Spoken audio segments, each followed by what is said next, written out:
بسم اللہ الرحمن الرحیم۔ سوال ہے کہ خنثیٰ کسے کہتے ہیں، اور اگر مسجد میں وہ نماز جماعت کے ساتھ پڑھنے کے لیے حاضر ہو تو وہ کہاں کھڑا ہو؟ تو خنثیٰ کہتے ہیں کہ جس کے اندر مردوں اور عورتوں کی علامات پائی جائیں۔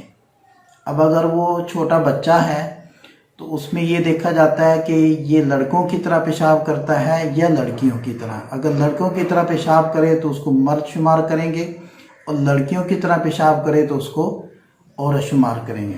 اور بلوغت کے بعد دیکھا جاتا ہے کہ اگر اس کی داڑھی نکل آئی یا مردوں کی طرح احتلام ہونے لگا تو اس کو مرد شمار کریں گے، اور اگر اس کا سینہ نکل آیا یا اس کو عورتوں کی طرح حیض آنے لگا تو اس کو عورت شمار کریں گے۔